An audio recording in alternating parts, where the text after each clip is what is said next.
Thank you very much. Merci beaucoup. Ce soir, nous nous sommes réunis pour honorer la mémoire de Moïse, notre maître, Moshe Rabbeinu. Ce soir, c'est son Yortzeit, le jour de sa disparition, mais également son anniversaire. Nos sages nous enseignent dans la Gemara que lorsque Haman a tiré au sort le pour déterminer quel mois tomberait pour exécuter son décret sur les Juifs, lorsque le sort est tombé sur le mois de Hadar, Haman était très content, car il savait que c'était le mois où le leader du peuple juif, qui est la Neshama Klalit, l'âme globale de tout le peuple juif, il savait que Hadar était le mois où Moïse était disparu. Et il savait que c'était le mois parfait pour exécuter son plan mauvais, maléfique. Mais les sages nous disent également qu'ils ne savaient pas que en ce mois et en ce jour, il était également né. Et l'explication est que, même si cela était il y a bien longtemps,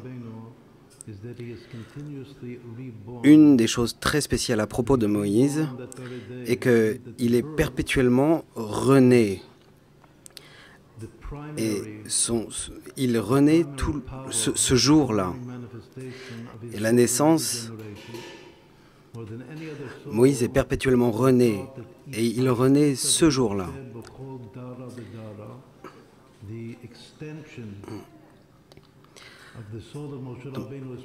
L'âme de Moïse revient toutes les générations. Et il y a une diffusion de Moïse pendant toutes les générations. C'est l'extension de Moïse qui est présent pendant toutes les générations. Il ne peut y avoir une génération où il ne peut y avoir un jour sans que le peuple juif n'ait un leader. Il doit y avoir une Neshama Klalit.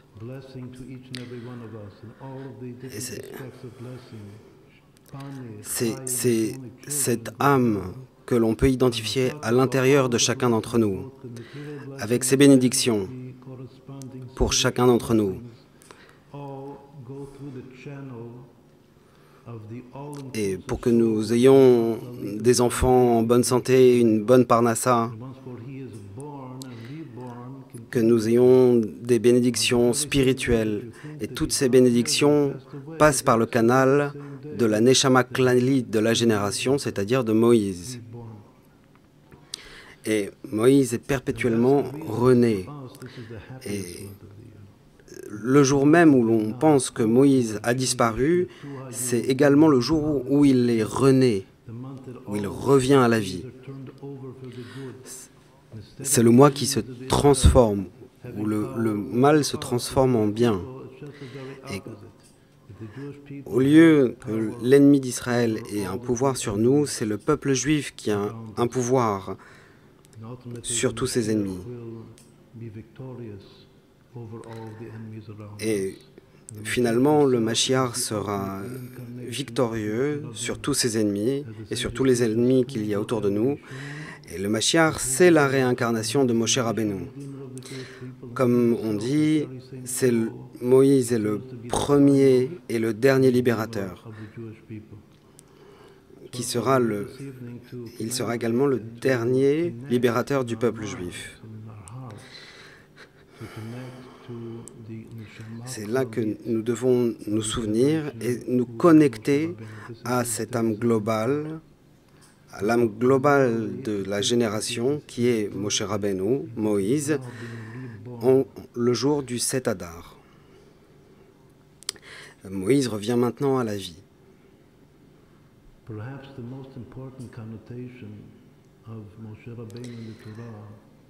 Et peut-être que la connotation la plus importante de Moïse dans la Torah et qu'on parle de lui en tant que Isha Elohim, l'homme de Dieu. Isha Elohim, Moshe, Isha Elohim, l'homme de Dieu.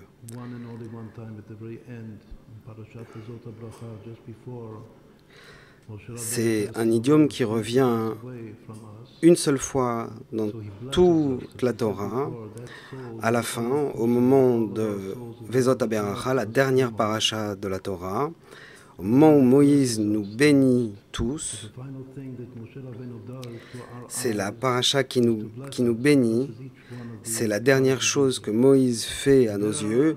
Il nous bénit. Il bénit toutes les tribus d'Israël. Et là-bas, avant qu'il nous bénisse, il est décrit comme Moshe, Isha Elohim, Moïse, l'homme de Dieu. Cette phrase, Isha Elohim, apparaît assez souvent dans les autres livres de la Bible. Mais dans le Chumash, dans le Pentateuch, ce terme-là n'est mentionné qu'une seule fois à la fin. Et dans les autres livres de la Bible, la phrase se réfère non seulement à Moïse, mais à d'autres prophètes. On parle d'eux en tant que l'homme de Dieu. Et tout prophète qui mérite cette connotation de Isha Elohim, cela en soi est une indication qu'il est la réincarnation de Moïse. Comment peut-on savoir ça dans la Kabbale? Parce que si on prend la valeur numérique de Isha Elohim, cela est égal à Ben Amram, le fils d'Amram. Amram était le père de Moïse. C'est une façon dont on parle souvent de Moïse en tant que fils de Amram, Ben Amram. Et la valeur numérique de Ben Amram est de 402, et c'est exactement la valeur numérique de Isha Elohim, 402. Et donc, quand on parle d'un prophète et qu'on dit de lui qu'il est Isha Elohim, c'est une sorte de réapparition, remanifestation de Moïse. Et dans chaque génération, il y a un Isha Elohim. Il y a eu le Harizal, Rabbi Yitzhak Luria, c'est le plus grand Mekouba, le plus grand kabbaliste. Et on parle de lui en tant que Ha-Eloki, le divin. Rabbeinu Yitzhak.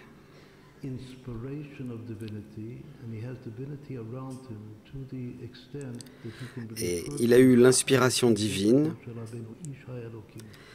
et à tel point qu'on parle de lui en tant qu'homme divin, car il était le Moïse de sa génération, le Harizal. Et dans chaque génération, il y a un Moïse, Isha Elohim. Donc, la première chose dont on va discuter ce soir est qu'est-ce que cela veut dire vraiment lorsque un homme est le leader d'une génération. On parle de lui en tant que Isha Elohim. Donc on va te parler un petit peu de la crise financière dans le monde et qu'est-ce que cela peut vouloir dire pour la libération imminente qui doit venir de Dieu. Donc on va essayer de parler de ce sous-sujet et essayer de comprendre comment le leader de génération, si on mérite qu'il se dévoile, si on arrive à se connecter à lui,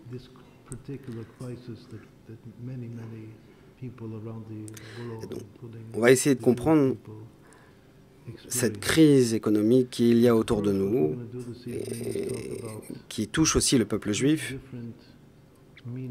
Donc la première chose dont on va parler ce soir est les trois différentes significations de ce sujet de Isha Elohim, qui a la même valeur que Ben Amram, valeur numérique. D'abord, on va parler de Ben Amram, donc d'abord on va parler de Amram, le père de Moïse. Qu'est-ce que ça veut dire Amram? Amram, c'est très proche du nom du premier juif, Avraham. Lorsque, au moment de sa circoncision, avant, Avraham s'appelait Avram, et au moment où il s'est circoncis, il s'est appelé Avraham. On lui a rajouté une lettre à son nom. Et le père de Moïse, son nom est Amram. Et les deux noms se terminent par Ram. Et cela veut dire élevé. Avram est le père élevé. Et Amram, le père de Moïse, est le peuple élevé. C'est aussi une très belle vision du fait que on parle souvent de Moïse en tant que fils de Amram. Le fils de Amram, cela veut dire qu'il est le fils d'un peuple élevé, un peuple exalté. Donc ça, c'est la première qualité qu'a le leader de la génération, c'est qu'il se sent comme le fils d'un peuple qui est exalté. C'est la première chose qui est nécessaire pour savoir qui est le leader du peuple juif dans chaque génération, et qu'il se sent comme le fils d'un peuple exalté. Ben Amram. Et donc, une interprétation très simple de Isha Elohim est qu'il est l'homme de Dieu et qu'il est l'homme qui est l'émissaire de Dieu, il est l'envoyé de Dieu pour délivrer le peuple juif de l'exil d'Égypte. Et après ça, il nous a donné la Torah, et après ça, il a construit le tabernacle pour que Hachem puisse y résider et briller dans le monde. Donc, très simplement, lorsqu'on parle de Isha Elohim, cela veut dire qu'un homme est totalement dévoué à Dieu en tant qu'émissaire, comme celui qui implémente la mission de Dieu.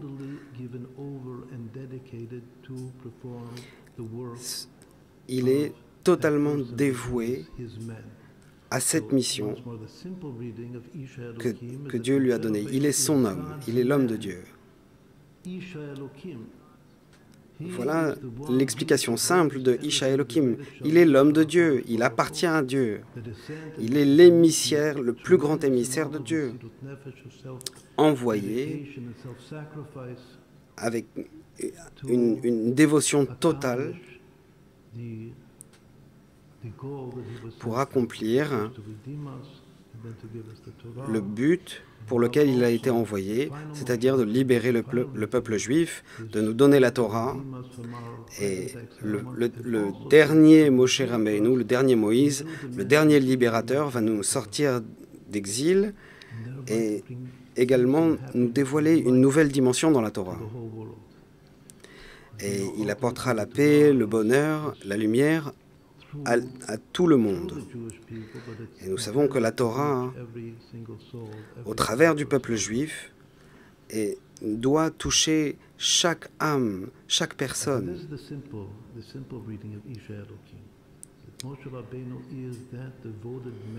Ça, c'est l'explication simple de Isha Elohim, que Moïse est l'homme dévoué à la mission divine. Mais nous pouvons également comprendre deux explications plus profondes. Une première est dans la Gemara et une seconde est dans le Zohar. Et bien qu'il ne s'agisse pas d'explications simples, c'est une explication recherchée, profonde, et celle de la Gemara est relativement simple toutefois. Mais il y a une explication dans le Zohar, Et ça, qui est le Zohar, c'est le texte classique de la Kabbale, qui a été écrit par Rabbi Shimon Bar Yochai, qui était à son époque le Moïse de sa génération. Alors, que nous dit d'abord la Gemara? Ish Elokim. On nous dit que sa moitié inférieure est humaine, mais sa partie supérieure est divine. Moïse est une composition dont la partie inférieure est humaine, mais la partie supérieure est divine. C'est Elohim. À partir de la moitié supérieure, il est Dieu lui-même, il est Elohim, mais sa partie inférieure, la moitié inférieure, est humaine, mortelle. Il a deux dimensions, une dimension humaine et une dimension divine. La partie supérieure est divine et la partie inférieure est humaine. Donc, encore une fois, la lecture de Isha Elokim de la Gemara est sa moitié inférieure est humaine et sa moitié supérieure est divine. Comment comprendre ça psychologiquement? Cela veut dire que, étant donné qu'il est toujours un être humain, au moins 50% de lui est humaine, alors en tant qu'humain, c'est-à-dire une âme enfermée dans un corps, alors il a tous ses sens et il a toute cette incarnation. Alors il est une âme dans un corps. C'est-à-dire qu'il n'est pas une âme qui est sans aucune relation avec le monde matériel. Sa partie inférieure est toujours une âme dans un corps. Donc, il a une connexion avec le monde matériel, mais surtout, il a une connexion avec nous, avec les autres âmes dans un corps. Il peut ressentir ce que ressent un humain et il peut comprendre quelles sont les limitations d'un être humain parce qu'il est 50% humain dans sa moitié inférieure. Donc c'est le dénominateur commun, voilà, ce 50% de dénominateur commun entre Moïse et chaque être humain. Parce qu'à partir de sa moitié inférieure et en dessous, il est humain. Mais sa partie supérieure, là, il est divin. Qu'est-ce que ça veut dire? Ça veut dire que sa conscience est dirigée vers Hachem Echad, Dieu unique, Dieu un. Pour le peuple juif, cela fait référence au verset le plus important, Shema Israël, Hachem Elokeinu, Hachem Echad, écoute Israël, Dieu, Hachem est notre Dieu, Hachem est un. Et qui dit ce verset? C'est Moïse qui dit ce verset. Les 4 premiers livres de la Torah sont rédigés par Dieu qui dicte à Moïse, mais le 5e livre de la Torah est rédigé par Moïse. Et ce verset se trouve dans le 5e verset de la Torah. Et il a cette conscience-là, il nous transmet cette conscience que Dieu est un. En od milvado, en dehors de Dieu, il n'est rien.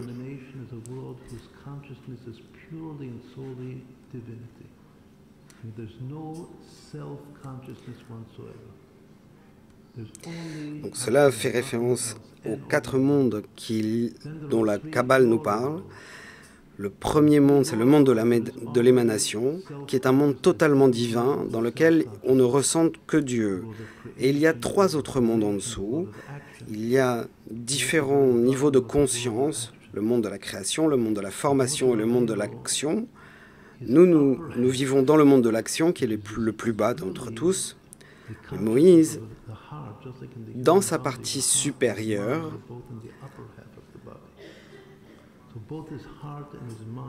donc, c'est-à-dire la partie supérieure, donc, c'est-à-dire son cœur et sa tête, se trouvent dans la conscience de Dieu un. et que son désir le plus profond est de nous amener à cette conscience-là, nous autres. Et c'est la chose la plus précieuse pour lui. La chose la plus précieuse pour Moïse, c'est sa conscience de Dieu. Et c'est ça qu'il nous transmet au moment où il nous dit « Shema Israël, Hashem Elokeinu, Hashem Echad ». Et dans la plupart des versets, on nous parle de Hashem Elokecha, Hashem ton Dieu. Mais ici, on nous parle de notre Dieu. Dans les versets où on dit Elokecha, Moïse nous parle à chacun d'entre nous. Il dit c'est votre Dieu. Mais dans quelques versets, il s'inclut lui-même dans le verset. Il dit Elokeinu, notre Dieu. Il s'inclut avec le reste du peuple juif, avec le reste d'entre nous. Et il essaye de nous inclure, nous aussi, dans sa conscience à lui de Dieu, dans sa conscience supérieure de Dieu. Ça, c'était l'explication un peu plus profonde de Isha Elohim de la Gemara, que dans sa partie supérieure, il est divin, et dans sa partie inférieure, il est humain. Mais il y a une troisième explication. La troisième explication est encore plus profonde que la seconde. La troisième explication n'apparaît que dans le Zohar, le Saint Zohar, qui est le texte classique de la Kabbale. Tout comme la première explication, l'explication simple de Isha Elohim, où on nous dit que c'est l'homme de Dieu, Isha Elohim, donc dans la troisième explication, on reprend cet idiome et on renverse la signification. On nous dit que Isha Elohim, c'est Baala de Matronita, le mari de la patronne. Il y a différents noms à Dieu. Le nom de Elohim n'est pas le tétragramme, le nom à 4 lettres, Yudke Vavke. Le nom de Elohim est la divinité telle qu'elle se révèle dans la nature. C'est pour ça que la valeur numérique de Elohim est Hateva, la nature.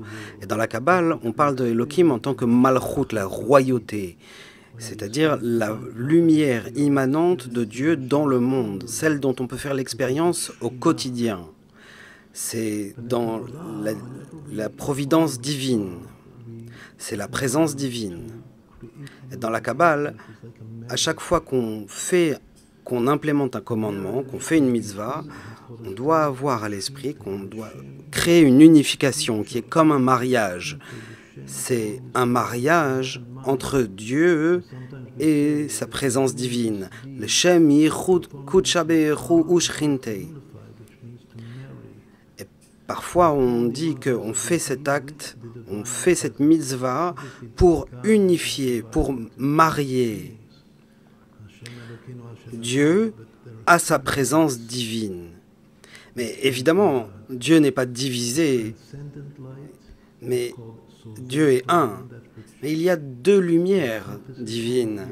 Une lumière transcendante qu'on appelle Sovev Kol Almin, qui transcende la réalité, et une lumière immanente qu'on appelle Memale Kol Almin, qui habite à l'intérieur du monde et qui guide la providence divine, qui est la providence divine. Lorsqu'on fait une mitzvah, on essaye d'amener cette lumière transcendante à l'intérieur de cette lumière immanente, de créer une unification entre ces deux lumières de Dieu. Maintenant, cette lumière transcendante,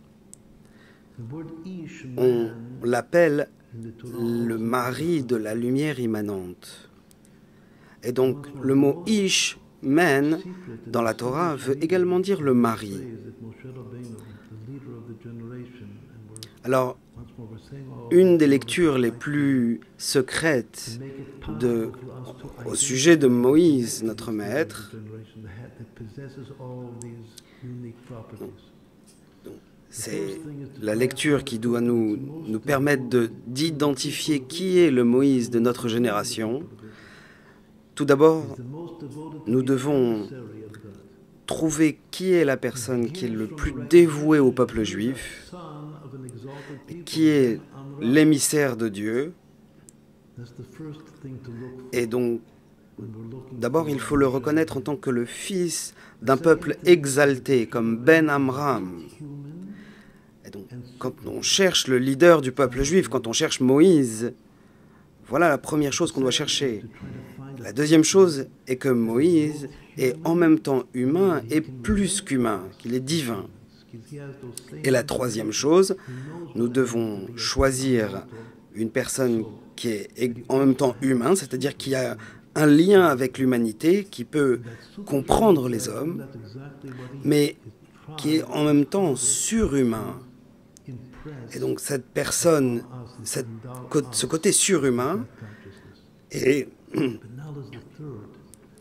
ce qui essaye de nous transférer cette conscience divine. Et donc, il y a cette troisième lecture maintenant.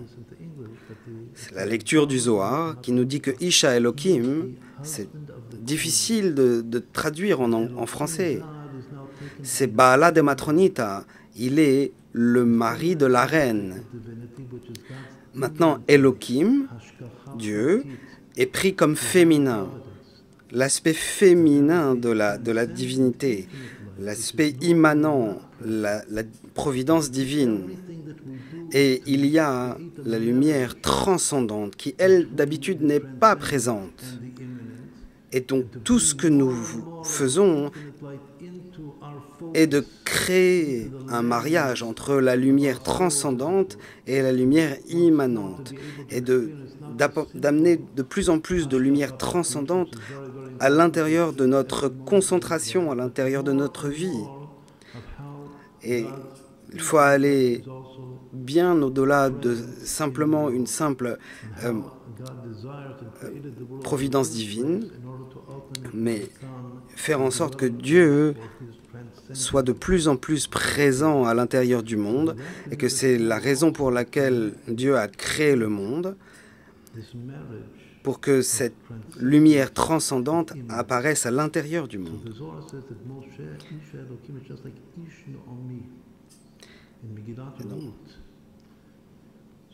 Et donc le Zohar nous dit que Moshe, Moïse, Isha Elohim, signifie le mari.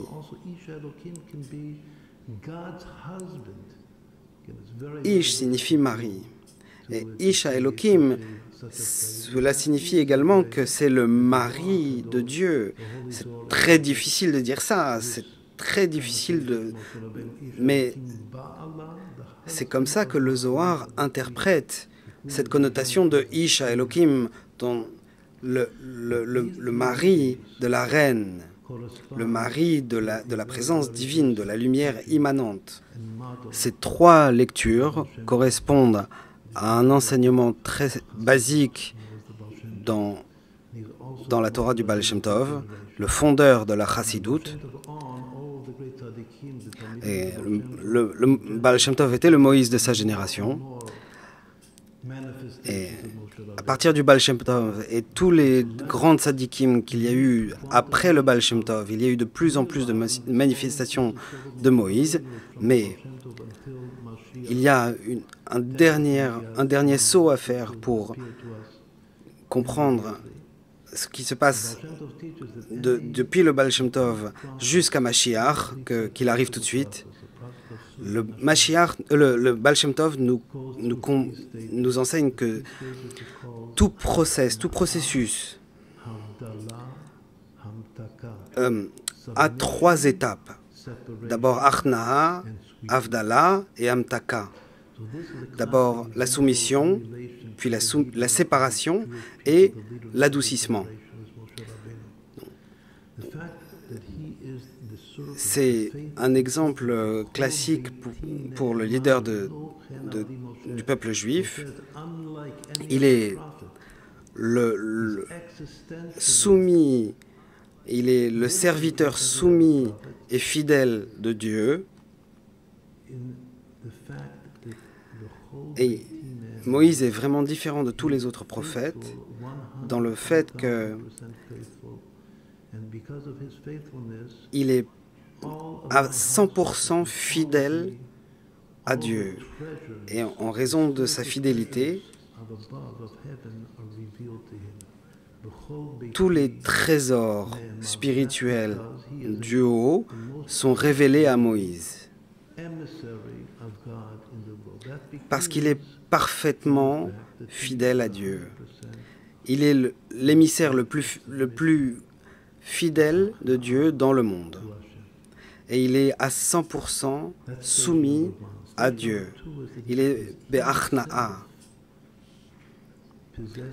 Ça, c'est la première étape. La deuxième étape est que lui-même possède deux aspects antithésiques, deux aspects opposés. D'abord, il est mortel, c'est un homme, il a une âme dans un corps, mais de l'autre côté, il est divin, il est Dieu. Sa conscience se trouve dans le monde de Hatzilut, dans le monde qui est purement divin. Et il a la capacité de se séparer totalement des autres hommes. Il est l'âme d'Israël. Il fait tout ce qui est en son pouvoir pour nous faire goûter à cette conscience divine. Et ça, c'est sa partie qui est séparée du reste du monde. Ça, c'est la deuxième étape, l'étape de la séparation. Et il est séparé d'abord à l'intérieur de lui-même, dans sa partie divine, et séparé du reste de l'humanité. Et la troisième lecture est la phase d'adoucissement, parce que le mariage lui-même est une chose douce.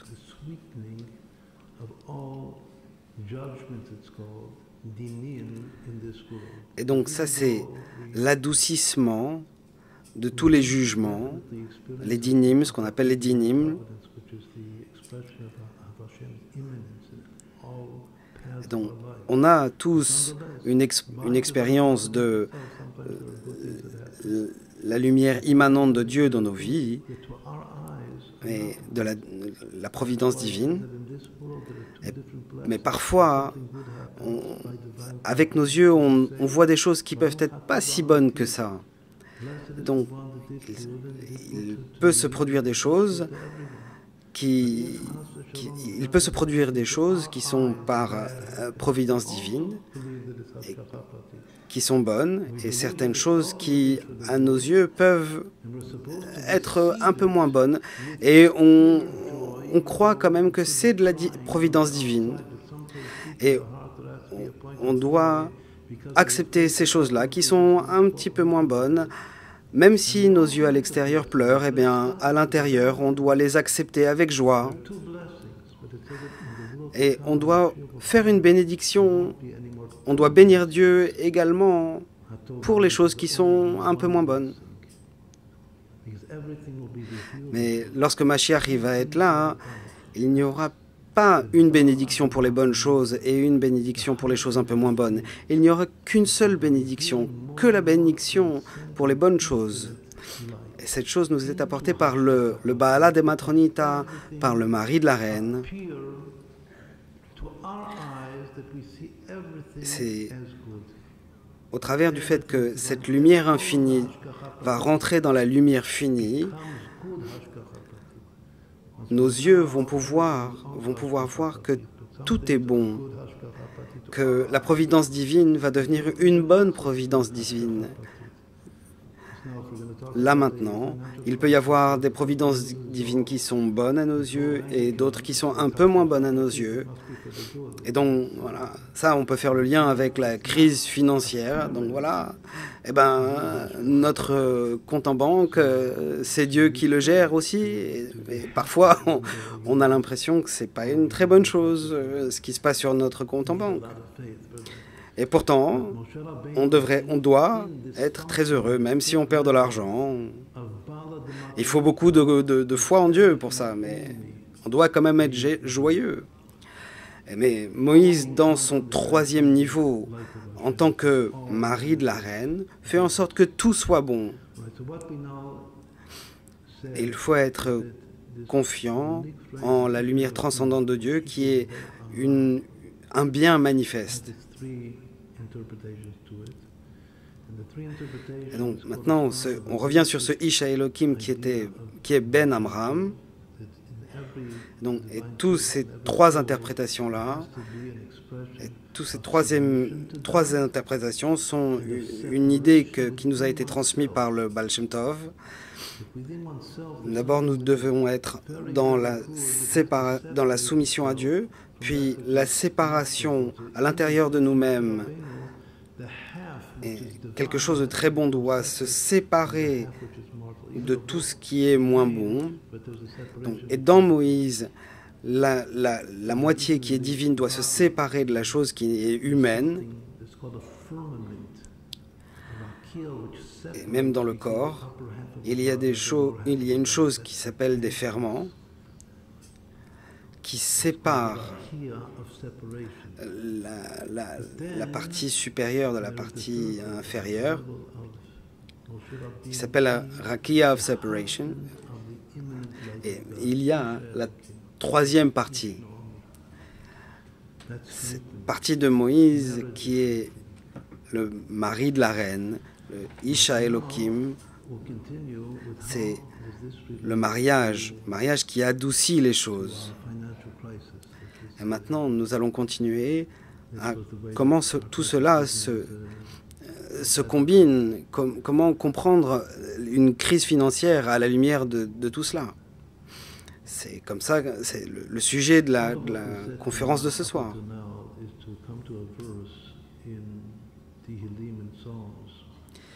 Tout ce qu'on a dit jusqu'à présent, c'est pour en arriver à un verset des psaumes.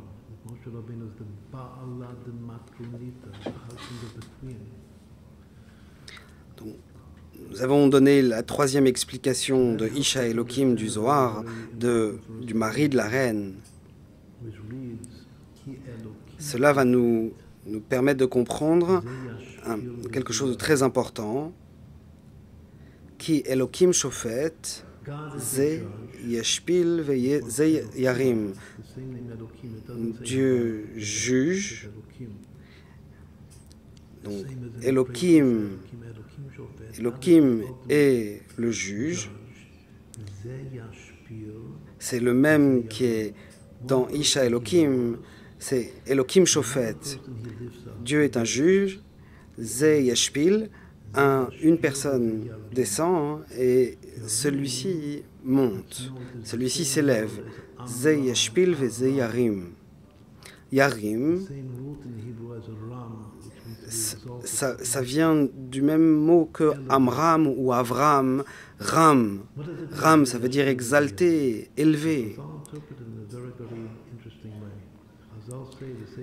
Qu'est-ce que ça veut dire, Ze yashpil ve ze yarim? Alors, nos maîtres nous l'expliquent d'une manière très intéressante. Une personne, Dieu le rabaisse, c'est l'autre personne, Dieu l'exalte. Alors, il y a une certaine quantité d'argent à l'intérieur du monde. Donc, une des lois de la thermodynamique en physique, c'est la conservation de l'énergie. Eh bien, il y a dans la Torah elle-même, il y a une loi économique de conservation de la quantité d'argent qui est dans le monde. Donc il y a une quantité d'argent limitée pour tout le monde.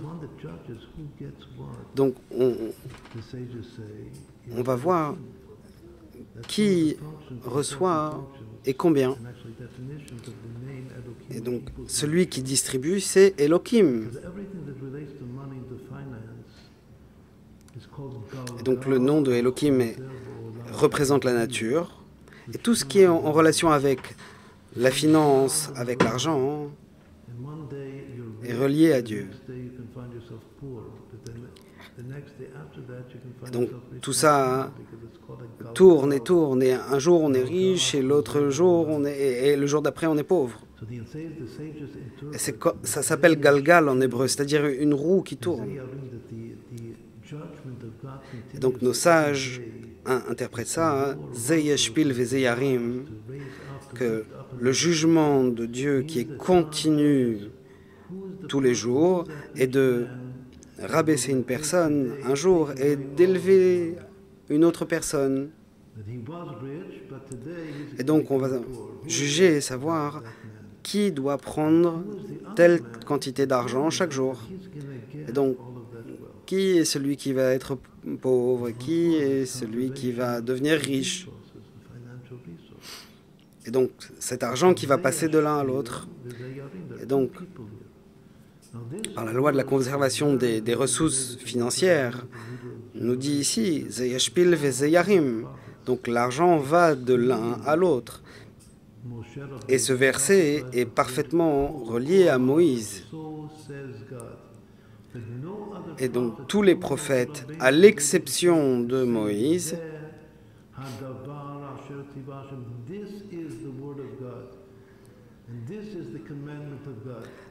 tous les prophètes expriment la parole de Dieu en disant « Ainsi a parlé Dieu », de cette manière-là. Mais Moïse a pu dire « Zé », c'est-à-dire en montrant exactement ce que Dieu a voulu dire. Ça, le seul prophète qui a été capable de dire ça, « Vesezit » en anglais, c'est ça qu'a voulu dire Dieu, c'est ça que veut dire Dieu. Il n'y a que Moïse qui a été capable de dire une chose pareille. Zeh hadavar en hébreu, c'est ça la chose que Dieu veut dire. Il n'y a que Moïse qui a été capable de s'exprimer en ces termes. Et ce zeh là qu'on trouve, zeh hadavar, on le retrouve aussi dans zeh yashpil ve zeyarim. Cet homme-là, il va perdre de l'argent aujourd'hui, et cet homme-là, il va s'élever et il va devenir exalté. Pourquoi? Parce que Elohim Shofet, Dieu est le juge. Et qui est derrière toutes ces décisions? Qui inspire, en quelque sorte, Dieu pour prendre ces décisions-là? Eh bien, c'est le Ish de Elohim, c'est le mari de Elohim. C'est lui, c'est ce mari-là qui est la source de l'inspiration, qui inspire Dieu dans son jugement du monde. Donc, qui va perdre et qui va gagner? Et avant de continuer, on va dire une chose très générale qui est dite dans le Talmud, que le fils de David, c'est-à-dire Mashiach, ne viendra que lorsque toutes les ressources se tariront. Donc, le En Ben David Ba, le fils de David, ne viendra que lorsqu'il n'y aura plus un sou dans la poche des gens. Donc, toutes les pièces vont disparaître de la poche des gens. C'est ça l'idiome. Et c'est ça le signe que Mashiach, le Ben David, va venir de manière très imminente. Donc, comme on l'a dit juste avant, tout se produit par la providence divine. Et donc, cette crise financière, comme si on veut bien la voir en tant que providence divine, cette crise financière que nous traversons est un signe que Mashiach va arriver de manière tout à fait imminente.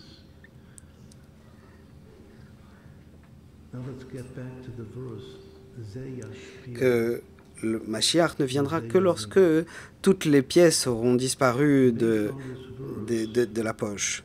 Alors maintenant revenons au verset Zeh yashpil ve zeyarim. Basé sur ce verset, nos maîtres dans le Midrash Tanchuma, nous disent qu'il y a 4 différents synonymes pour exprimer l'argent. Et chaque synonyme est en relation avec ce concept que la finance est temporaire. C'est des choses qui bougent tout le temps, qui tournent tout le temps. Un jour on est riche, un jour on est pauvre, et tout est basé sur qui est Elohim Shofet, et Dieu juge, et derrière ce jugement de Dieu, il y a Moïse lui-même. C'est lui qui est en contrôle de tout. C'est lui qui inspire ce jugement de Dieu de Zeyashpil Vezeyarim.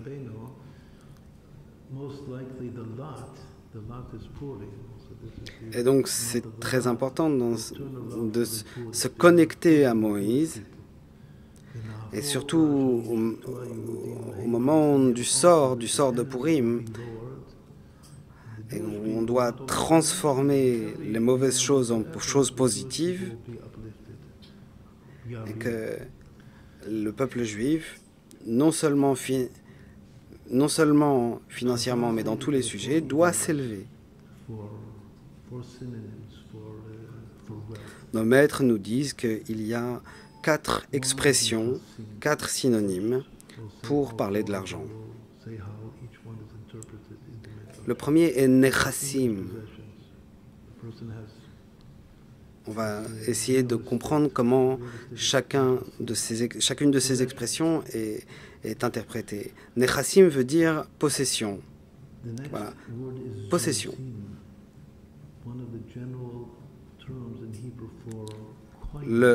L'autre expression est zuzim, qui veut dire des pièces, de l'argent. Donc, une pièce se dit zouz.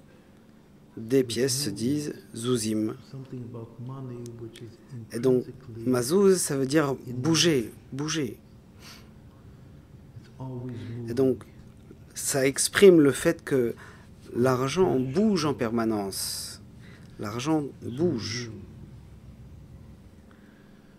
Cash flow, par exemple, les flux financiers, les flux d'argent. Et le mot d'après est mammon. C'est le troisième mot pour exprimer argent. Mammon, ça veut dire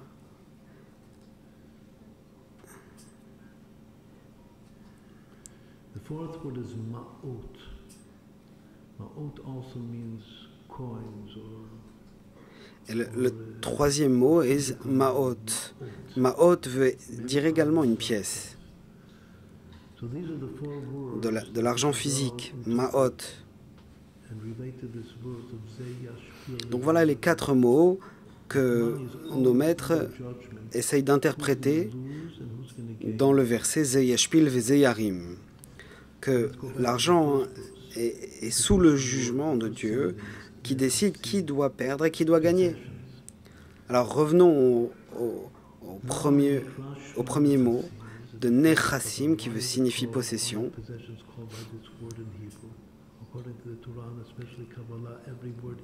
Pourquoi est-ce qu'on appelle les possessions, pourquoi est-ce qu'on les appelle nechassim?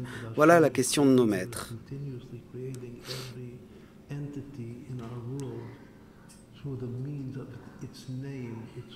Donc, cela exprime le fait que Dieu est en permanence en train de recréer le monde. Et donc, chaque chose est créée par les lettres hébraïques. Alors, nos maîtres disent, pourquoi est-ce que les possessions s'appellent nechassim? Alors on dit, pa'amim nirsim, pa'amim niglim. Donc parfois elle se cache et parfois elle se dévoile. Le mot de nechassim vient du mot kisui. Kis, c'est une poche. Kisui, ça veut dire recouvrir. Donc, ça nous rappelle le fait que Mashiach ne viendra que lorsque toutes les pièces auront disparu de la poche.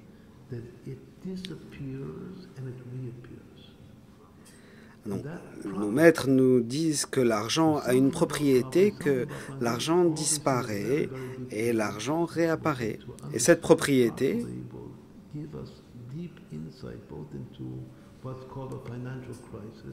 donc, pour comprendre cette chose correctement, donc pour comprendre pourquoi est-ce que nous traversons une crise financière et comment est-ce que Moïse est relié à cette crise financière et comment Moïse est également la clé à la solution de cette crise financière, eh bien, la première chose qu'on doit comprendre, c'est l'argent disparaît et réapparaît. L'argent disparaît d'un endroit et réapparaît à un autre endroit. Et ça, c'est une première interprétation de Zeyashpil Vezeyarim, que l'argent disparaît d'un compte en banque où il y avait des millions un jour et tout à coup il n'y a plus rien du tout. Donc l'argent a disparu. Nirsim, il a disparu, Nechassim. Et donc il y a une loi de conservation de l'argent, donc c'est-à-dire que cet argent qui a disparu d'un côté doit réapparaître sur un autre compte en banque. Et donc, nirsim, pas mim nirsim, pas mim niglim. L'argent, parfois, elle se voile et parfois se dévoile.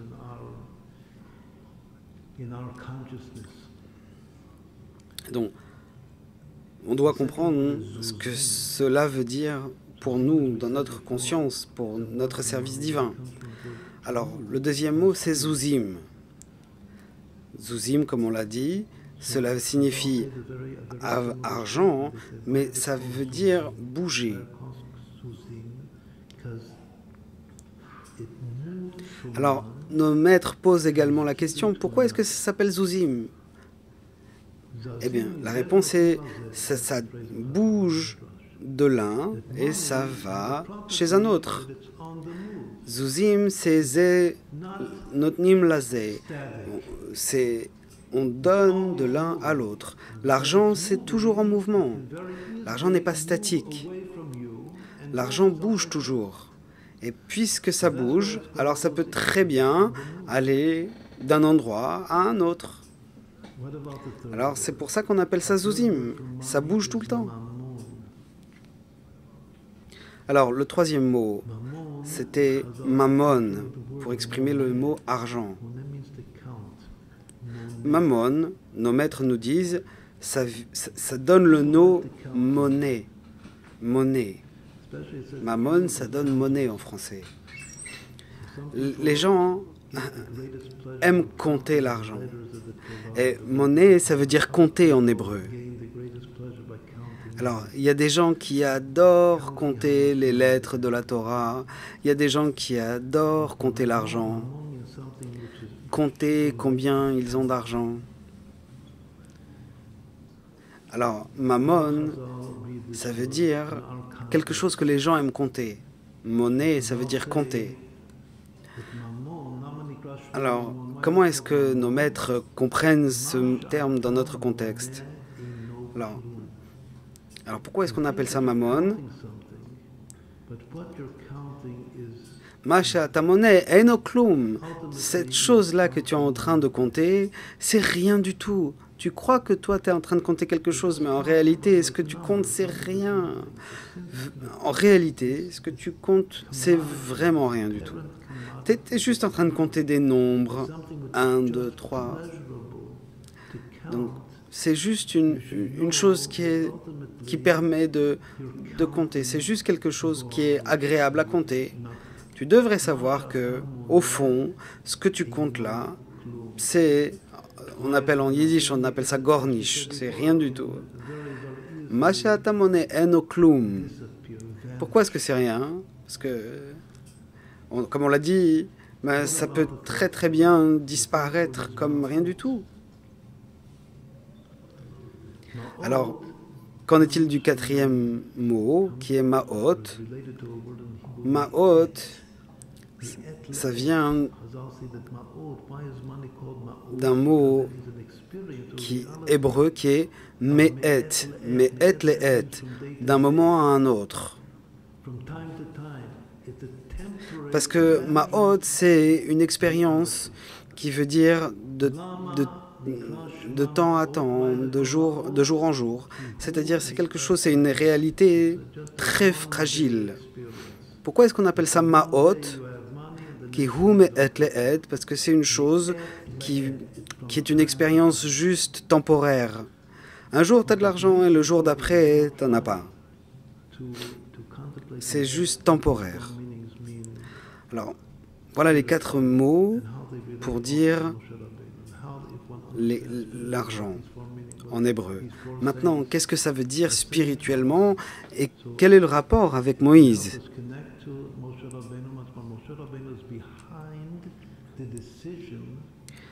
Comment est-ce que ces choses-là peuvent nous aider à nous connecter à Moïse? Et comment est-ce que Moïse se trouve derrière les décisions de Elohim? Parce qu'il est le Isha Elohim, il est derrière toutes les décisions. Il inspire toutes les décisions à Dieu de qui doit gagner, qui doit perdre. Zeyeshpil vezeyarim. Eh bien, ce qu'il veut, c'est que Amram, que le Ben Amram souhaite que Amram gagne toutes ces choses-là. Le Mashiach a besoin de beaucoup de ressources financières pour accomplir sa tâche d'apporter la rédemption au monde, pour apporter de la douceur, de la rédemption.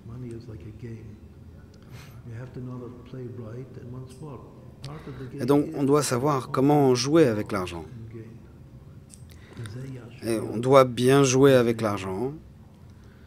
Et il faut savoir que le jeu avec l'argent, c'est toujours de gagner et de perdre. Zeyashpil vezeyarim. Alors, la première propriété de l'argent est que l'argent, parfois, ça se cache et parfois, ça se dévoile.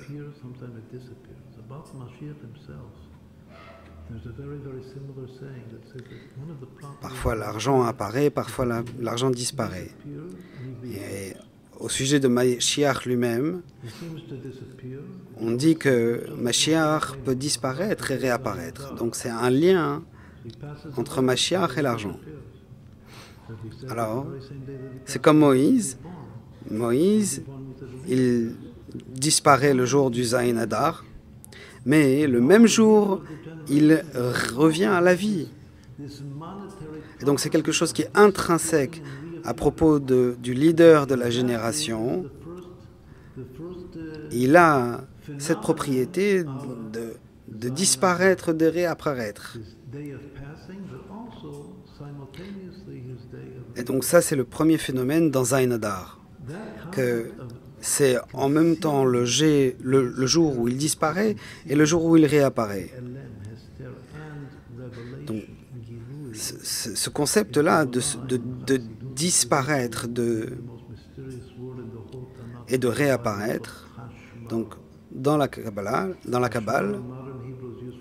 on est relié à un des mots les plus étranges de toute la Bible, qui est chashmal, le mot qui est utilisé pour parler de l'électricité en hébreu moderne. Donc, dans la vision de Ézéchiel, on nous parle de chashmal. Chash veut dire se taire et mal veut dire parler. Et donc on dit les deux en même temps, se taire et parler en même temps. Donc voiler et dévoiler en même temps. Et donc on dit quelque chose d'impossible, se taire et parler en même temps.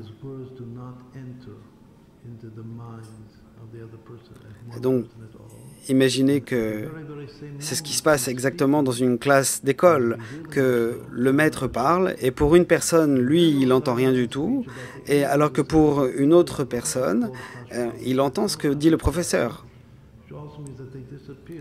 Et donc, voilà aussi ce qu'on parle à propos des anges. Voici ce qu'on dit à propos des anges, qu'ils s'appellent Chashmalim, parfois ils parlent et parfois ils disparaissent.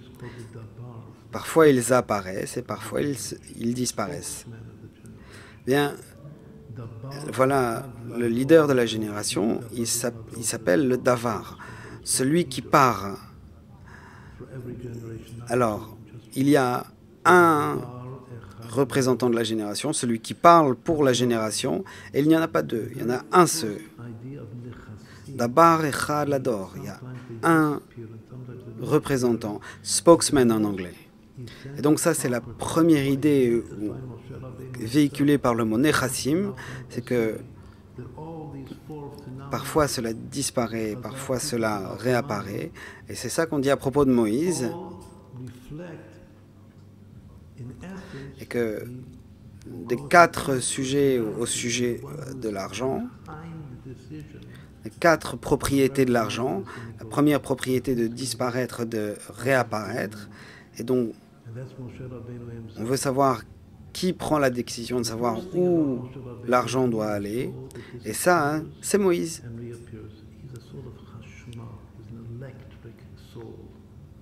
Et donc la première chose à propos de Moïse, c'est que c'est une âme qui disparaît et réapparaît. C'est comme le chashmal, c'est une âme électrique.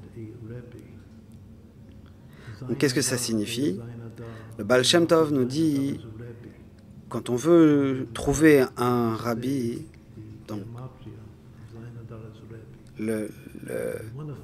aujourd'hui c'est Zayin Adar, la valeur numérique de Zayin Adar c'est rabbi.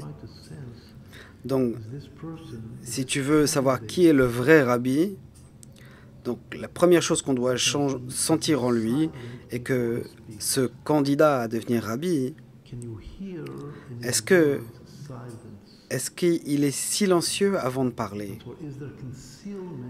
Est-ce qu'on peut entendre le silence dans ses paroles? Et donc, est-ce qu'il y a des choses cachées sous le dévoilement?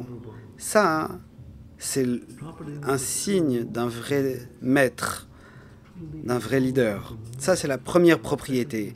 La deuxième propriété, c'est que un vrai leader est toujours en mouvement, comme l'argent. Zouzim, on avait dit que Zouzim, c'est un des termes pour dire argent, et parce que l'argent bouge toujours, et bien, l'argent s'en va de l'un pour aller vers l'autre. Qu'est-ce que cela veut dire à propos d'un leader? Eh bien, un leader est tout le temps en mouvement. Qu'est-ce que ça veut dire qu'il est tout le temps en mouvement?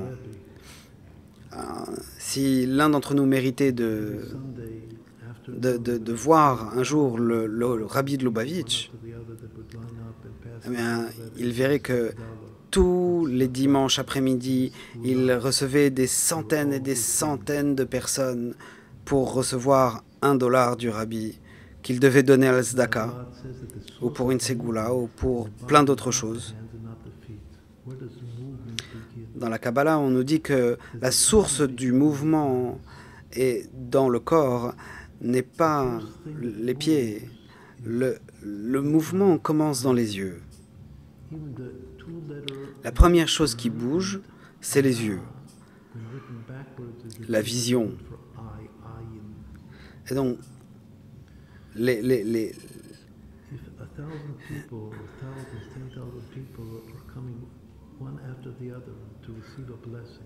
donc s'il y a une centaine ou un millier de personnes qui venaient voir le rabbi pour recevoir une bénédiction du rabbi, donc comme on avait dit, Moïse c'était l'amoureux du peuple juif, celui qui aimait les juifs. Et donc un véritable rabbi, un véritable leader, c'était quelqu'un qui était capable instantanément de bouger d'une âme à l'autre. Et donc s'il y a une personne qui passe devant le rabbi là maintenant, eh bien il va voir dans les yeux du rabbi que l'âme du rabbi est complètement dirigée vers moi. est dirigé vers cette personne. Et donc, il est en train d'envoyer sa bénédiction avec ses yeux vers cette personne-là. Et pas seulement avec ses paroles, mais avec ses yeux, il est en train de donner une bénédiction à la personne. Et donc, mais la seconde d'après, il y a une nouvelle personne devant le rabbi. Et le rabbi est capable de passer de l'un à l'autre. Et donc, il a un amour infini pour tous les juifs, mais il a aussi une agilité infinie avec ses yeux. Il peut passer de l'un à l'autre, d'une âme à l'autre, instantanément avec ses yeux. Il est en mouvement permanent de l'un à l'autre. Ça, c'est une propriété d'un véritable rabbi, du véritable Moïse de la génération. Chaque jour, il est en train de se connecter à chaque personne qu'il connaît. Et de la même manière qu'il prie pour les gens, donc, quand il ferme ses yeux physiques, il essaye de voir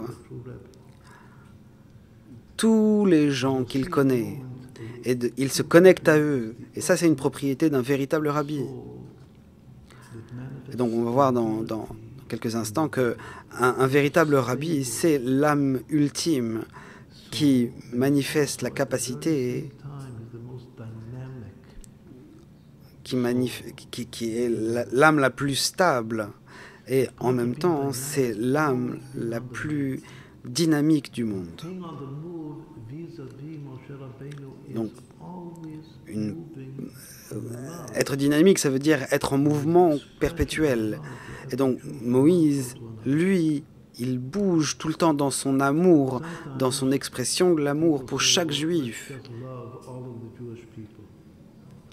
Donc, il peut arriver que des gens disent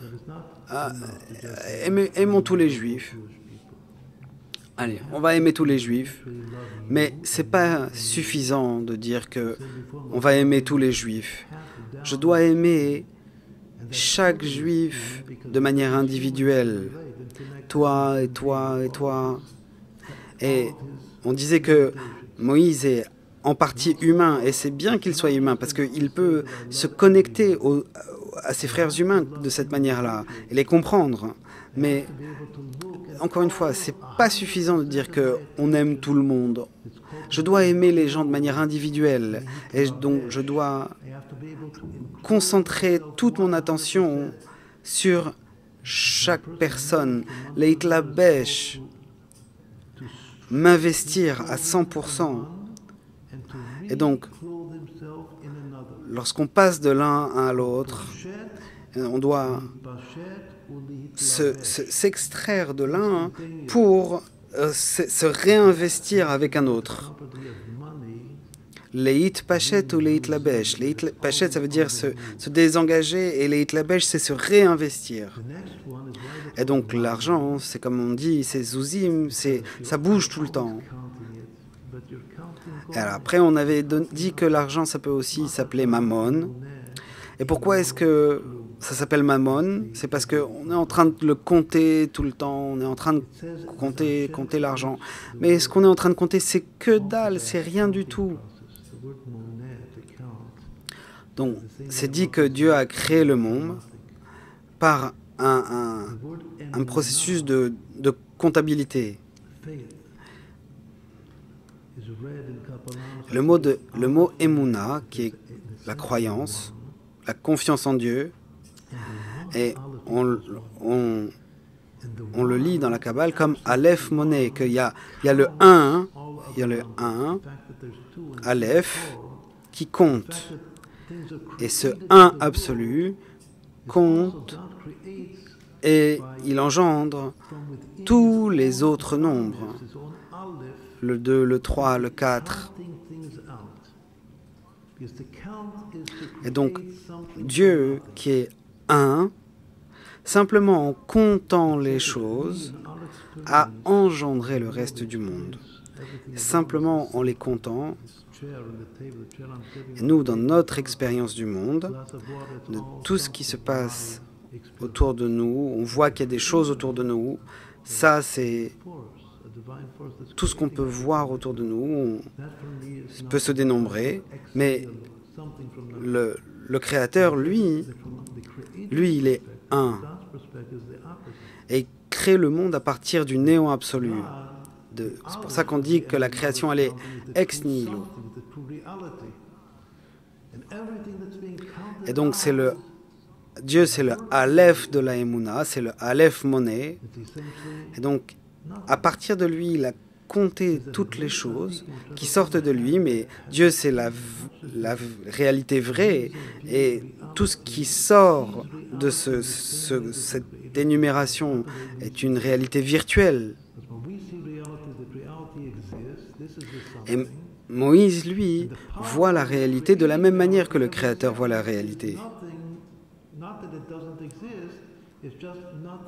Et donc, ce pouvoir qui crée la réalité à chaque instant,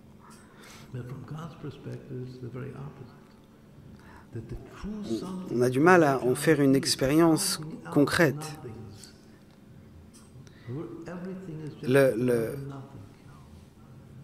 Ce monde qui nous entoure, qui a une réalité très fragile, quand on le compte, c'est pas grand-chose, c'est volatile. Alors que Dieu, lui, c'est une réalité vraie, parfaite. Et donc, le Moïse de notre génération doit nous apprendre que le monde qui nous entoure, il a une réalité très faible et il nous enseigne à voir la réalité au travers des yeux de Dieu.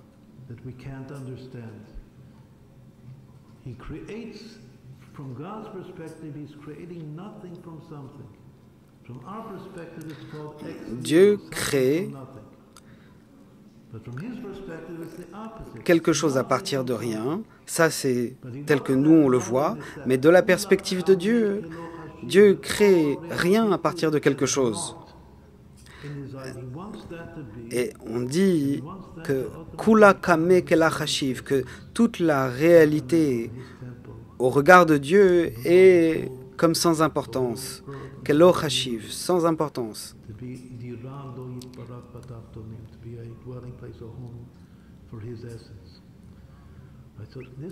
Donc il a créé ce monde pour qu'il soit une résidence pour lui. Et c'est ça que Moïse essaye de nous transmettre. C'est son niveau à lui de conscience. C'est la raison pour laquelle le monde a été créé, du point de vue divin.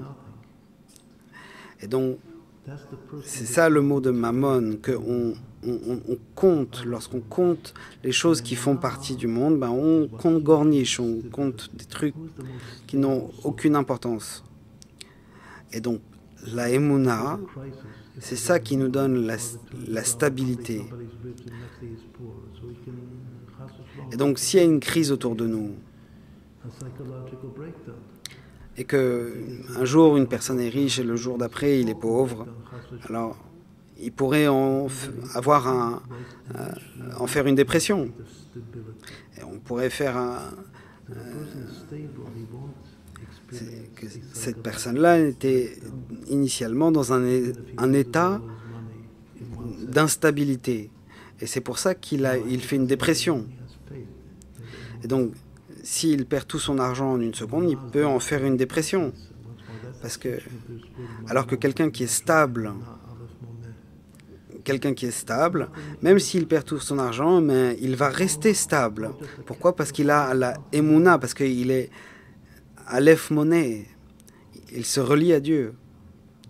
Parce qu'il a bien conscience que tout ce qu'il y a autour de lui, mais c'est comme rien du tout. Et tout l'argent qu'il a, c'est comme rien du tout. Donc, le rabbi, il veut que nous soyons tous riches. Pourquoi? Parce que nous sommes le peuple élevé, nous sommes le peuple exalté. Mais malgré tout cela, nous devons bien comprendre que tout ça, c'est rien du tout et que tout est relié à Moïse. Et donc le troisième mot, mammon, est le principe de la émouna. Et que la émouna, c'est l'état ultime d'être stable. Quelqu'un qui est stable ne tombe pas. Et le compte en banque peut tomber, mais ça ne veut pas dire que nous, on va tomber. Haman, le méchant, lui, il est tombé. Mais Mordechai, le juif, lui, il n'est pas tombé. Alors,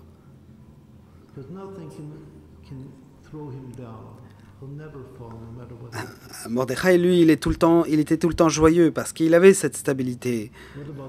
Parce que quelles que soient les choses qui lui est arrivées, il était stable à l'intérieur. Il avait cette émouna.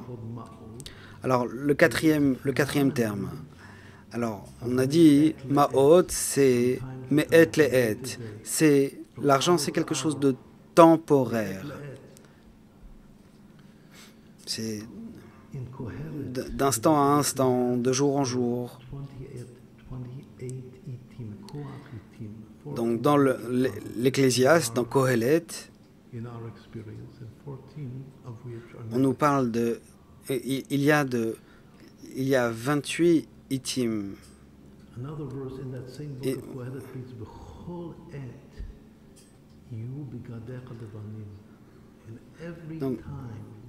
donc dans l'Ecclésiaste, on nous dit, donc en chaque instant, que le moment soit positif ou négatif, on doit s'assurer que nos vêtements sont blancs.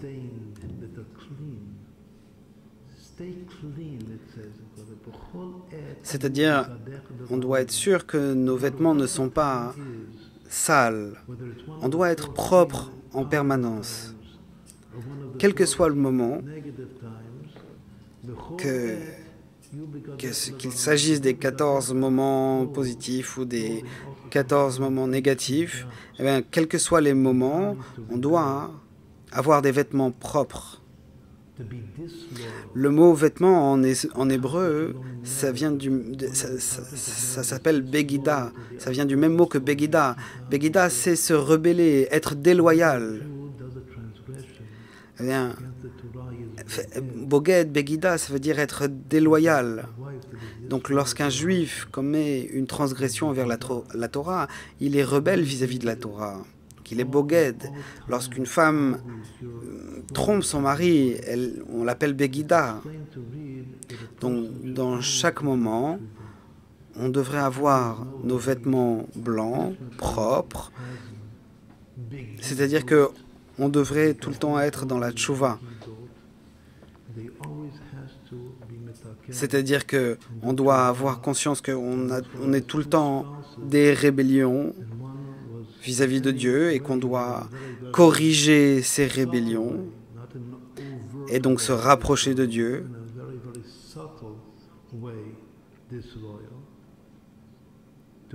Mais on peut même être très subtilement déloyal vis-à-vis de Dieu. Et donc on doit faire une introspection très profonde.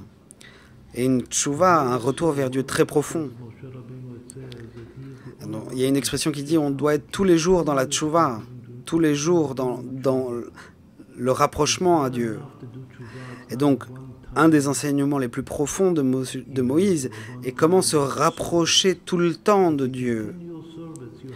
On ne se rapproche pas une fois, et c'est pas un one-shot, c'est pas une chose qui arrive une fois et qui s'arrête. Mais le rapprochement à Dieu, c'est un mouvement qui doit être perpétuel, continu. Donc, si on a fait une transgression, on doit se rapprocher de Dieu, on doit réparer cette transgression, mais même si on n'a fait aucune transgression, on doit encore se rapprocher tout le temps de Dieu. Donc, ce qu'on a fait hier, on doit prendre conscience que c'était pas à 100% sincère, et donc aujourd'hui, on doit même réparer ce manque de sincérité qu'on avait hier quand on s'est rapproché de Dieu.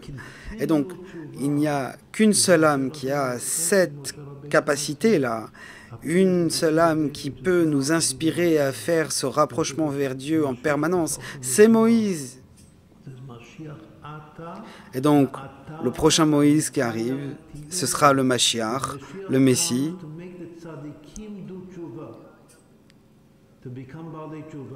que le Mashiach, le Messie, il va faire en sorte que les hommes justes vont commencer à se rapprocher de Dieu eux-mêmes. Donc, un homme juste qui est à 100% bien, ok, et bien même lui, on doit apprendre comment se rapprocher de Dieu. Être en mouvement perpétuel de rapprochement de Dieu. C'est pour ça qu'on nous dit, par exemple, fais tchouva, rapproche-toi de Dieu le dernier jour de ta vie, ou le jour juste avant ta mort. Donc c'est comme on ne sait pas quand est-ce qu'on va mourir, ben on doit tout le temps se rapprocher de Dieu.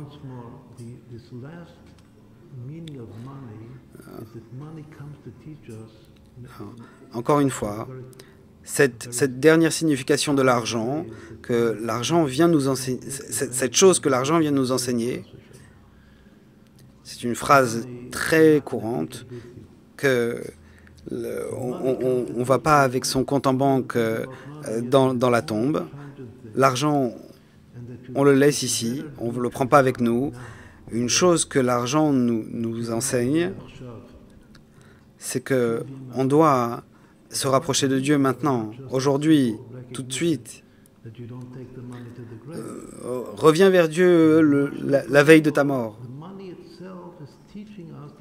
Et donc ça, c'est une chose qui est bien claire, qu'on ne va pas dans la tombe avec son argent, mais à un point de vue plus profond, l'argent nous enseigne qu'on doit tout le temps chercher à se rapprocher de Dieu. C'est-à-dire, mais et les et, quand on disait ma hôte, mais et les et, qu'à chaque instant, continuellement, que ce soit dans les moments positifs ou dans les moments négatifs, on doit chercher à se rapprocher de Dieu.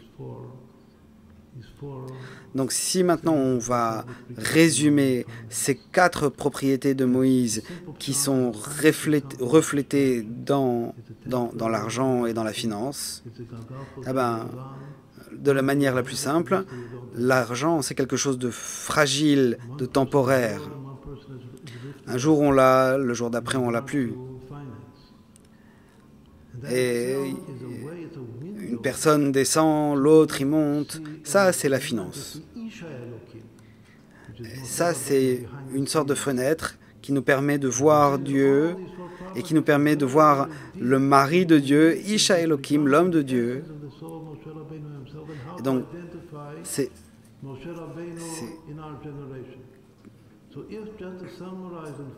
donc ces 4 propriétés nous permettent d'identifier le Moïse de notre génération.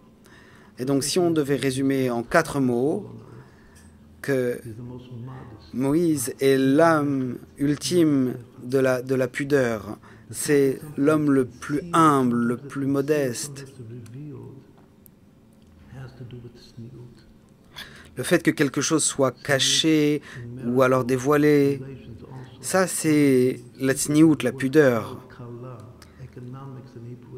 La pudeur, c'est aussi quelque chose qu'en hébreu, on nous parle de kalkala. Kalkala, ça veut dire l'économie en hébreu. Et c'est kol et kala, c'est les 2 premières lettres de kalkala, l'économie, c'est kol. Et ça veut dire tout. Et dans la Kabbale, le kol, le tout, ça nous enseigne, c'est un aspect masculin. Et donc le kol, il épouse la kala. La kala, c'est la fiancée. Et donc lorsqu'il y a une unité correcte dans un mariage, et donc lorsqu'il y a le bon marieur, pour faire ce mariage-là, ce marieur, c'est Moïse. Et donc ce mariage doit être fait dans la pudeur. Donc des fois c'est caché, des fois c'est dévoilé. Et donc si on doit résumer la première propriété en un mot, ce serait le mot de pudeur. La deuxième propriété de Moïse, c'est le fait qu'il bouge en permanence. Il est dans un mouvement dynamique. Et donc, ce mouvement doit être motivé par l'amour pour le peuple juif. Et pas simplement l'amour pour le peuple juif de manière générale, mais chacun individuellement, et au point où il est capable de poser son regard sur un juif à 100%. Et la bénédiction du rabbi, elle vient au travers de l'amour qu'il a pour chaque juif et le fait qu'il bouge d'un juif à l'autre. Donc le deuxième principe, la deuxième propriété de Moïse, la première c'est la pudeur, la deuxième c'est l'amour pour le peuple juif, la troisième c'est la émouna. Et donc c'est lui qui a la plus grande émouna et c'est la stabilité. Et la quatrième, c'est la tchouva, le retour à Dieu. Et lui-même, il fait tchouva en permanence, il revient à Dieu, il va vers Dieu en permanence, mais il nous inspire, nous, chaque instant, continuellement, perpétuellement. Il nous entraîne à aller vers Dieu. Donc les bonnes midot, les bons attributs, c'est la pudeur, l'amour pour le peuple juif, la émouna, la confiance en Dieu et le fait d'aller vers Dieu, la tchouva. Et donc, si on doit trouver la personne qui a ces quatre propriétés-là le plus fort, eh ben on a trouvé qui est le Moïse de notre génération.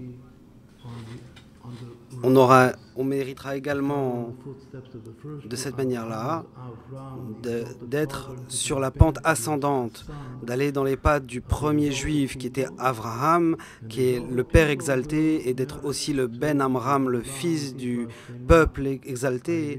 Et le peuple exalté méritera d'avoir la Géoula, la libération, Mashiach tzidkeinu betechef umiyad mamash, Mashiach tout de suite et maintenant et concrètement, et que le Moïse de notre génération va apporter la bénédiction à tout notre peuple et au travers de nous, ce sera une bénédiction pour tout le monde, pour toute la création.